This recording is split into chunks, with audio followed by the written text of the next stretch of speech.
ജില്ലയിൽ കനത്ത മഴ. 2 ദിവസമായി തുടരുന്ന മഴയിൽ തൊടുപുഴ നഗരത്തിലെങ്ങും വെള്ളക്കെട്ട്. മഴക്കെടുതി നേരിടാൻ നടപടികൾ ആരംഭിച്ചെന്ന് മുഖ്യമന്ത്രി ഉമ്മൻചാണ്ടി. തൊടുപുഴയിൽ മിഡ് ടൈം പരീക്ഷയ്ക്കുള്ള ക്വസ്റ്റ്യൻ പേപ്പറുകൾ സൂക്ഷിച്ചിരിക്കുന്നത് രഹസ്യ സ്വഭാവമില്ലാതെ. തൊടുപുഴ DDO ഓഫീസിനോട് ചേർന്നുള്ള കെട്ടിടത്തിലാണ് യാതൊരു മാനദണ്ഡവും പാലിക്കാതെ ക്വസ്റ്റ്യൻ പേപ്പറുകൾ കൈകാര്യം ചെയ്യുന്നത്. Karimannoor Karma charitable trust and charity group പ്രവർത്തനം ആരംഭിച്ചു. ഇടുക്കി MP അഡ്വക്കേറ്റ് ജോയ്സ് ജോർജ് ഉദ്ഘാടനം നിർവഹിച്ചു.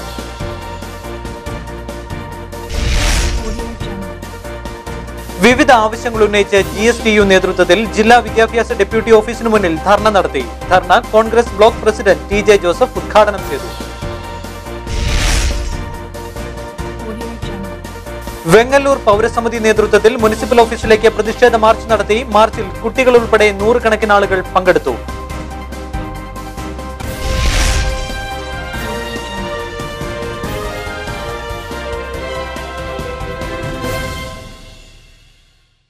വാർത്തകൾ വിശദമായി. ജില്ലയിൽ കനത്ത മഴ. 2 ദിവസമായി തുടരുന്ന മഴയ്ക്ക് ശനിയാഴ്ചയും ശമനമായില്ല. ഹൈറേഞ്ച് ലോ റേഞ്ച് വ്യത്യാസമില്ലാതെ ഇടുക്കിയിൽ കനത്ത മഴ പെയ്യുകയാണ്. തൊടുപുഴയിൽ പലയിടങ്ങളും വെള്ളപ്പൊക്ക ഭീഷണിയിലാണ്. നിർത്താതെ പെയ്യുന്ന മഴ ജനജീവിതം ദുരിതത്തിലാക്കി. മഴയിൽ താഴ്ന്ന പ്രദേശങ്ങളിൽ വെള്ളത്തിനടിയിലായപ്പോൾ മലയോര മേഖലയിൽ മണ്ണിടിച്ചിലും ഉരുൾപൊട്ടലും കൃഷിനാശവും സംഭവിച്ചു. പുഴയിലെ ജലനിരപ്പും ഉയർന്നിട്ടുണ്ട്. തിങ്കളാഴ്ച വരെ കനത്ത മഴ തുടരുമെന്നാണ് കാലാവസ്ഥാ വകുപ്പ് മുന്നറിയിപ്പ് നൽകിയിരിക്കുന്നത്. വ്യാഴാഴ്ച രൂപപ്പെട്ട ന്യൂനമർദ്ദമാണ് കനത്ത മഴയ്ക്ക് കാരണമായിരിക്കുന്നത്. മഴ തുടരുന്ന സാഹചര്യത്തിൽ മലയോര മേഖലകളിൽ ഉരുൾപൊട്ടൽ സാധ്യതയും നിലനിൽക്കുന്നുണ്ട്. ജില്ലയിൽ കളക്ടർ ജാഗ്രതാ നിർദ്ദേശവും പുറപ്പെടുവിച്ചു. BBC news Idukki. കനത്ത മഴയിൽ നഗരമെങ്ങും വെള്ളക്കെട്ട്. കടകളിൽ വെള്ളം കയറി വ്യാപക നാശം. പഴയ ശ്രീകൃഷ്ണ ജംഗ്ഷൻ, കാഞ്ഞിരമറ്റം, മണക്കാട് ജംഗ്ഷൻ എന്നിവിടങ്ങളിലെല്ലാം രൂപപ്പെട്ട വെള്ളക്കെട്ടിൽ ഗതാഗതം താറുമാറായി. വെള്ളിയാഴ്ച വൈകിട്ട് പെയ്ത കനത്ത മഴയാണ് നാശം വിതച്ചത്. ശനിയാഴ്ചയും മഴ ശക്തമായി തുടരുകയാണ്. ശ്രീകൃഷ്ണ ജംഗ്ഷന് സമീപം ഓടകൾ അടഞ്ഞുകിടക്കുന്നതാണ് പെട്ടെന്ന് വെള്ളം ഉയരാൻ കാരണം. കൈരളി ഹോട്ടൽ, ശ്രീകൃഷ്ണ ഹോട്ടൽ, രാഗം സ്റ്റേഷനറി കട എന്നിവിടങ്ങളിലെല്ലാം വെള്ളം കയറി. മൗണ്ട് സിനായ് റോഡ് വെള്ളത്തിൽ മുങ്ങി. 1 മണിക്കൂറിലേറെ ഗതാഗതം മുടങ്ങി. കാഞ്ഞിരമറ്റം ജംഗ്ഷനിലും കടകളിൽ വെള്ളം കയറി. സ്വകാര്യ ബസ് സ്റ്റാൻഡിനു സമീപം ഓടകൾ നിറഞ്ഞ് വെള്ളം പരന്നൊഴുകിയത് കാൽനട യാത്രക്കാർക്ക് പോലും ബുദ്ധിമുട്ടുണ്ടാക്കി. നഗരത്തിൽ പലയിടത്തും ഓടകൾ മാലിന്യം നിറഞ്ഞ് അടഞ്ഞിരിക്കുകയാണ്. ചില സ്ഥലങ്ങളിൽ നടന്ന കയ്യേറ്റവും വിനയായിട്ടുണ്ട്. നേരത്തെ വെള്ളക്കെട്ട് ഉണ്ടായതിനെ തുടർന്ന് പല സ്ഥലത്തും റോഡ് ഉയർത്തിയെങ്കിലും ഇതൊന്നും പ്രയോജനപ്പെട്ടിട്ടില്ലെന്നാണ് ഇപ്പോഴത്തെ സ്ഥിതി സൂചിപ്പിക്കുന്നത്. ഓട കയ്യേറാനും വെള്ളത്തിന്റെ സ്വാഭാവിക ഒഴുക്ക് തടസ്സപ്പെടുത്തി നടത്തുന്ന നിർമ്മാണങ്ങൾ തടയാനും അധികൃതർ തയ്യാറാകാത്തതാണ് ഇതിനു കാരണം. കഴിഞ്ഞ കാലവർഷത്തിൽ ഉരുൾപൊട്ടിയതിനെ തുടർന്ന് മലങ്കര ഡാം തുറന്നതോടെ നഗരത്തിന്റെ ഭൂരിഭാഗം മേഖലകളും വെള്ളത്തിലായിരുന്നു. ഇതിനൊന്നും പരിഹാരം കാണാൻ അധികൃതർ തയ്യാറായിട്ടില്ല. BBC news Thodupuzha. മഴക്കെടുതി നേരിടാൻ നടപടികൾ ആരംഭിച്ചെന്ന് മുഖ്യമന്ത്രി ഉമ്മൻചാണ്ടി. ദുരന്ത നിവാരണത്തിന് ആവശ്യമായ സജ്ജീകരണങ്ങൾ തയ്യാറാണ്. മഴക്കെടുതി രൂക്ഷമായ ഇടങ്ങളിൽ ഫയർഫോഴ്സിനെ വിന്യസിച്ചിട്ടുണ്ടെന്നും മുഖ്യമന്ത്രി പറഞ്ഞു. എല്ലാ ജില്ലകളിലും അതിൻ്റെതായ ബുദ്ധിമുട്ടുകളുണ്ട്. എല്ലാ കളക്ടർമാർക്കും ആവശ്യമായിട്ടുള്ള നിർദ്ദേശങ്ങൾ കൊടുത്തിട്ടുണ്ട്. ഗവൺമെൻറ് എല്ലാ വിധത്തിലുള്ള സഹായങ്ങളും കൊടുക്കത്തക്ക വിധത്തിൽ ഇതായിട്ടുണ്ട്. എവിടൊക്കെ വെള്ളത്താൽ ജനങ്ങൾ ചുറ്റപ്പെട്ട് ബുദ്ധിമുട്ട് അനുഭവിക്കുന്നു അവിടെയെല്ലാം ഫയർഫോഴ്സും പോലീസും എത്തിയിട്ടുണ്ട്. ഞാൻ കുറച്ച് മുമ്പ് വരെ ചെറിയപ്പം ഈ ആളപായം സംബന്ധിച്ചുള്ള റിപ്പോർട്ടുകൾ കിട്ടിയിരുന്നില്ല. വിവിധ ആവശ്യങ്ങൾ ഉന്നയിച്ച് കേരള പ്രൈവറ്റ് പ്രൈമറി ഹെഡ്മാസ്റ്റേഴ്സ് അസോസിയേഷന്റെ ആഭിമുഖ്യത്തിൽ ജില്ലാ വിദ്യാഭ്യാസ ഡെപ്യൂട്ടി ഓഫീസിന് മുന്നിൽ ധർണ നടത്തി. ധർണ മുൻ സംസ്ഥാന പ്രസിഡന്റ് VP അരവിന്ദാക്ഷൻ ഉദ്ഘാടനം ചെയ്തു. പ്രധാന അധ്യാപകർക്കും ഞങ്ങളുടെ സഹ അധ്യാപകർക്കും വിദ്യാഭ്യാസ വകുപ്പിലെ ജീവനക്കാർക്കും എല്ലാം അറിയാം. പക്ഷേ ഏതൊരു സമരം വിജയിക്കണമെങ്കിലും അതിന് ജനങ്ങളുടെ പിന്തുണ ഉണ്ടായിരിക്കണം.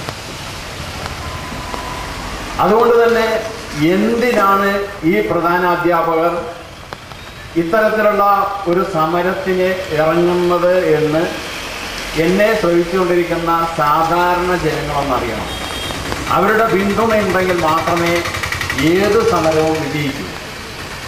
അതുകൊണ്ട് തന്നെ എൻ്റെ പ്രസംഗം പ്രധാനമായിട്ടും അധ്യാപകരെ ഉദ്ദേശിച്ചിട്ടല്ല, മറിച്ച് നമ്മൾക്ക് പിന്തുണ തരേണ്ട പൊതുജനങ്ങളെ ഉദ്ദേശിച്ചിട്ടാണ്. ഈ കേരളത്തിലെ പ്രൈവറ്റ് പ്രൈമറി ഹെഡ്മാസ്റ്റേഴ്സ് അസോസിയേഷൻ എന്ന സംഘടന രൂപീകൃതമായതിൻ്റെ പിന്നിലൊരു ചരിത്രമുണ്ട്. അവിടെ നിന്ന് പറഞ്ഞു വന്നാലേ ഇതിലേക്ക് നമുക്ക് എത്താൻ കഴിയും.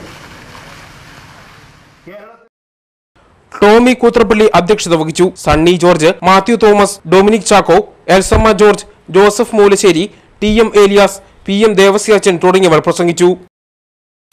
തൊടുപുഴയിൽ മിഡ് ടൈം പരീക്ഷയ്ക്കുള്ള ക്വസ്റ്റ്യൻ പേപ്പറുകൾ സൂക്ഷിച്ചിരിക്കുന്നത് രഹസ്യ സ്വഭാവമില്ലാതെ. ശരിയായ രീതിയിൽ പാക്കിംഗ് നടത്താതെയാണ് സ്കൂളുകളിലേക്ക് ക്വസ്റ്റ്യൻ പേപ്പറുകൾ തരം തിരിച്ചു നൽകുന്നതും. തൊടുപുഴ DDO ഓഫീസിനോട് ചേർന്ന കെട്ടിടത്തിലാണ് യാതൊരു മാനദണ്ഡവും പാലിക്കാതെ ക്വസ്റ്റ്യൻ പേപ്പറുകൾ കൈകാര്യം ചെയ്യുന്നത്. ഈ മാസം 28-ാം തീയതി ആരംഭിക്കുന്ന മിഡ് ടൈം പരീക്ഷകളുടെ ക്വസ്റ്റ്യൻ പേപ്പറുകളാണ് ഇത്. 9-10 ക്ലാസുകളിലെ പരീക്ഷകളുടെ question പേപ്പറുകളാണിവ.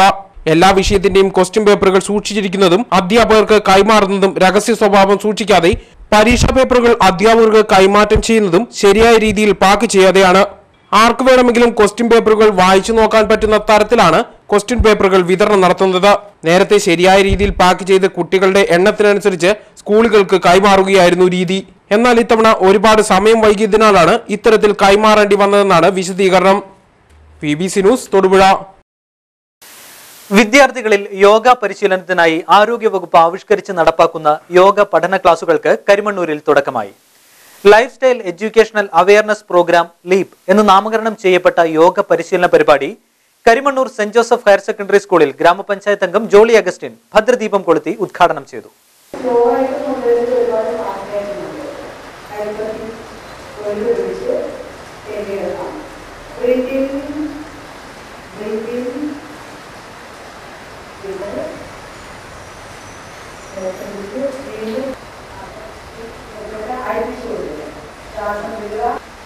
Breathe in, expand the hands. Breathe out, together. Breathe in. Breathe out. Breathe in. Breathe out. കഴിയുന്നത്ര തോന്നുകൾ ചെവിയോട് ചേർത്ത്. School principal Joseph John, doctor Lal Mohan, medical officer doctor Kayas, doctor Jayalal Mohanan, health supervisor Kennedy Varghese, health inspector Vipin, KH Sirajuddin, Dileep, ജില്ലാ coordinator Johnson, Shibu Thomas എന്നിവർ ആശംസകൾ അർപ്പിച്ചു. കരിമണ്ണൂരിൽ കർമ്മ charitable trust and charity group പ്രവർത്തനം ആരംഭിച്ചു. ദൈനംദിന ജീവിതവുമായി ബന്ധപ്പെട്ട ആരോഗ്യം, വിദ്യാഭ്യാസം, സംസ്കാരം, പരിസ്ഥിതി, ഊർജ്ജ സംരക്ഷണം, സാമൂഹ്യക്ഷേമ പ്രവർത്തനങ്ങൾ, പാലിയേറ്റീവ് കെയർ, സ്വാതന്ത്ര്യ സഹായങ്ങൾ എന്നീ രംഗങ്ങളിൽ സമൂഹത്തിന് പ്രയോജനപ്രദമായ ഇടപെടൽ സന്നദ്ധരായവരുടെ കൂട്ടായ്മ കർമ്മ ചാരിറ്റി ഗ്രൂപ്പിന്റെ ഉദ്ഘാടനം ഇടുക്കി MP അഡ്വക്കേറ്റ് ജോയ്സ് ജോർജ് ഉദ്ഘാടനം നിർവഹിച്ചു. മനുഷ്യൻ സാമൂഹ്യവൽക്കരണ പ്രക്രിയയിലൂടെ കടന്നു വരുമ്പോഴാണ് നമ്മൾ ഈ കാണുന്ന സാംസ്കാരിക മനുഷ്യനായി മാറുന്നത്. മനുഷ്യൻ വേർപെടുന്നത് മൃഗത്തിൽ നിന്ന്. അത് നമ്മളുടെ മൂല്യങ്ങൾ, നമ്മളുടെ സംസ്കാരവും ഒക്കെ രൂപപ്പെട്ടു വന്നിട്ടുള്ളത് അങ്ങനെയാണ്. നമുക്കറിയാം, നമ്മളുടെ സിവിലൈസേഷൻ്റെയൊക്കെ ചരിത്രം എഴുതിയിട്ടുള്ള സാമൂഹ്യ ശാസ്ത്രജ്ഞന്മാർ പറയുക, മനുഷ്യൻ്റെ സംസ്കാരവും അതുപോലെയാണ് രൂപപ്പെട്ടു വരുന്നത്. മനുഷ്യൻ മൃഗവുമൊക്കെ വേർതിരിയുന്നത് ആ സാംസ്കാരിക പ്രക്രിയയിലാണ്, സാമൂഹ്യവൽക്കരണ പ്രക്രിയയിൽ. മനുഷ്യൻ നായാടിയായി ജീവിക്കുന്നു. മനുഷ്യനെല്ലാം മൃഗങ്ങളെ പോലെ വേട്ടയാടുകയും കിട്ടുന്നതൊക്കെ വീതം വെച്ച് കഴിക്കുകയും ആ തരത്തിൽ യാതൊരു വിധത്തിലുള്ള മൂല്യബോധങ്ങളുമില്ലാതെ ജീവിക്കുകയും ചെയ്യുന്ന മനുഷ്യൻ ഒരു സാംസ്കാരികവും. Karma charitable group chairman N Sadanandan അധ്യക്ഷത വഹിച്ചു. ജില്ലാ പഞ്ചായത്ത് അംഗം Indu Sudhakaran, Karimannoor grama panchayat vice president Paul Kuzhippilly, Thodupuzha urban bank chairman A Radhakrishnan എന്നിവർ ആശംസകൾ അർപ്പിച്ചു. ട്രസ്റ്റ് സെക്രട്ടറി CJ ചാക്കോ സ്വാഗതവും vice president PG Gopalakrishnan Nair നന്ദിയും പറഞ്ഞു. ഇടവെട്ടി പഞ്ചായത്തിലെ 1, 2, 3, 4 വാർഡുകളെ തമ്മിൽ ബന്ധിപ്പിക്കുന്ന ചാലങ്കോട് ഇടവെട്ടി റോഡിന്റെ ഭാഗമായുള്ള ചാലങ്കോട് പാലം കാലപ്പഴക്കത്താൽ അപകടാവസ്ഥയിലായത് ജനങ്ങളെ ഭീതിയിലാഴ്ത്തി. പാലത്തിന്റെ തൂൺകാലുകൾ കോൺക്രീറ്റ് ഇളകി കമ്പി വെളിയിൽ കാണുന്ന നിലയിലാണ്. ഒരു തൂണിന്റെ കാല് പൂർണ്ണമായും തകർന്ന നിലയിലുമാണ്. 35 വർഷത്തിലേറെ പഴക്കമുള്ള പാലത്തിന്റെ മുകളിലും താഴെയും കോൺക്രീറ്റ് ഇളകി കമ്പി തെളിഞ്ഞു കാണാം. ദിനപ്രതി 100 കണക്കിന് വാഹനങ്ങളും 1000 യാത്രക്കാരും ഗതാഗതത്തിന് ഉപയോഗിക്കുന്ന ഈ പാലം അപകടാവസ്ഥയിലായിട്ടും നടപടി സ്വീകരിക്കുവാൻ അധികൃതർ തയ്യാറാകാത്തതിൽ നാട്ടുകാർ കടുത്ത പ്രതിഷേധത്തിലാണ്. ഇടവെട്ടി പഞ്ചായത്തിലെ 1, 2, 3, 4 വാർഡുകളെ തമ്മിൽ ബന്ധിപ്പിക്കുന്ന ഏറ്റവും പ്രധാനപ്പെട്ട ഗതാഗത മാർഗമാണ് ചാലങ്കോട് ഇടവെട്ടി റോഡ്. ഈ റോഡിൻ്റെ ഏറ്റവും പ്രധാനപ്പെട്ട ഭാഗമായിട്ടുള്ള ചാലങ്കോട് പാലം ഇന്ന് അപകടാവസ്ഥയിലായിട്ട് നാളുകളായി. വളരെ വാഹനങ്ങളും അതുപോലെ തന്നെ സ്കൂൾ കുട്ടികളടക്കം ആയിരക്കണക്കിന് ആളുകളാണ് ഈ റോഡ് ഗതാഗതത്തിന് വേണ്ടി ഉപയോഗിക്കുന്നത്.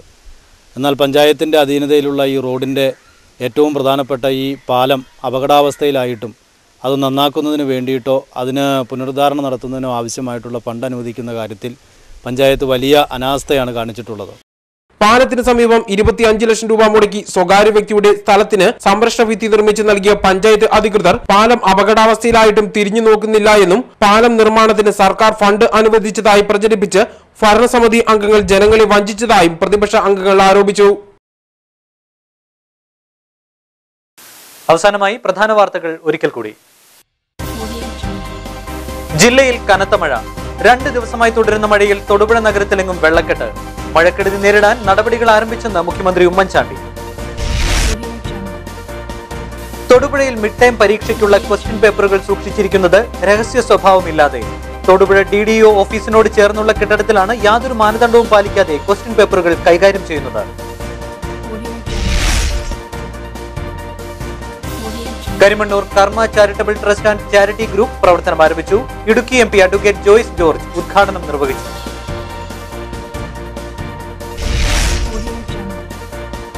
വിവിധ ആവശ്യങ്ങൾ ഉന്നയിച്ച് GSTU നേതൃത്വത്തിൽ ജില്ലാ വിദ്യാഭ്യാസ ഡെപ്യൂട്ടി ഓഫീസിന് മുന്നിൽ ധർണ നടത്തി. Dharna Congress block president TJ Joseph ഉദ്ഘാടനം ചെയ്തു. വെങ്ങല്ലൂർ പൗരസമിതി നേതൃത്വത്തിൽ മുനിസിപ്പൽ ഓഫീസിലേക്ക് പ്രതിഷേധ മാർച്ച് നടത്തി. മാർച്ചിൽ കുട്ടികൾ ഉൾപ്പെടെ 100 കണക്കിന് ആളുകൾ പങ്കെടുത്തു.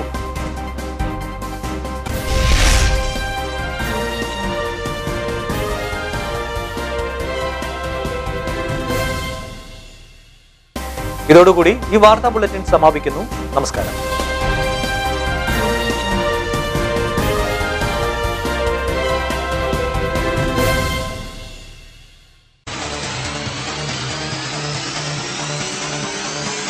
തൊടുപുഴയിൽ നിന്നുള്ള പ്രാദേശിക വാർത്തകൾ ഇപ്പോൾ ലോകത്തെങ്ങും ലഭിക്കുന്നു.